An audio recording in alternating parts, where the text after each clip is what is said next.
अमरावती विमानतळाचं मुख्यमंत्री उपमुख्यमंत्र्यांच्या हस्ते उद्घाटन। देशातल्या सर्वात मोठ्या पायलट ट्रेनिंग सेंटरचंही उद्घाटन।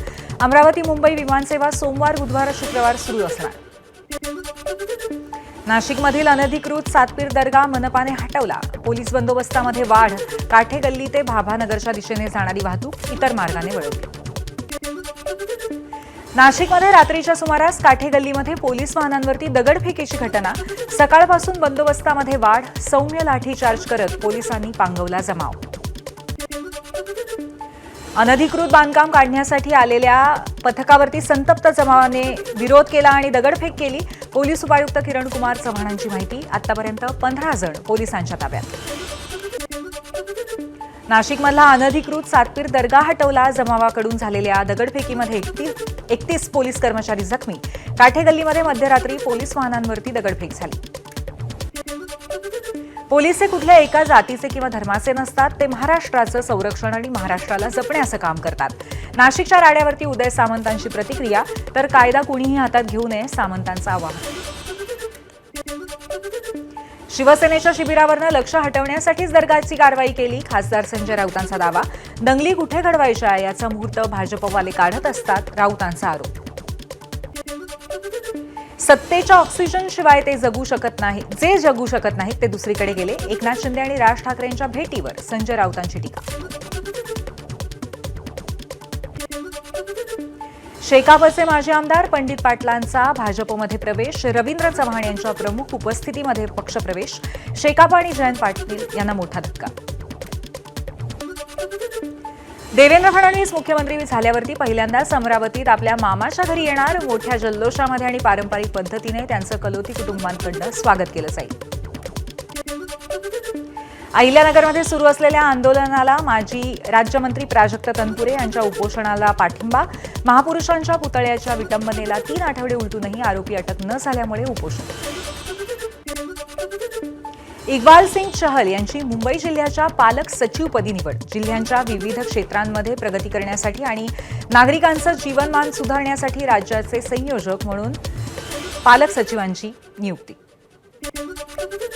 निलंबित पोलीस अधिकारी रणजित कासले पोलिसांना शरण येणार। रणजित कासलेकडनं समाज माध्यमांवरती नवा व्हिडिओ प्रसारित। माझा बळी जाणार हे मला माहीत झालंय, कासलेचा व्हिडिओ दावा।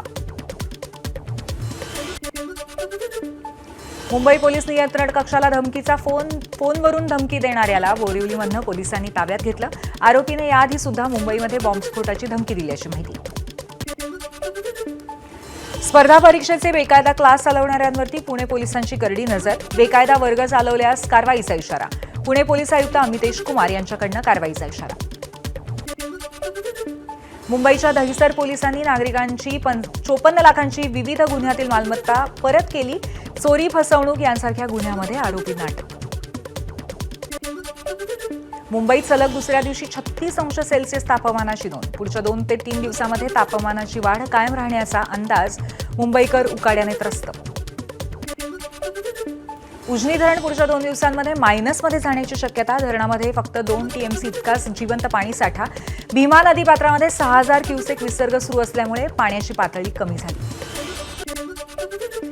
बुलढाण्यामध्ये 500 पेक्षा अधिक गावांमध्ये पाणी टंचाई। राष्ट्रीय पेयजल योजनेच्या अपूर्ण कामाचा नागरिकांना फटका।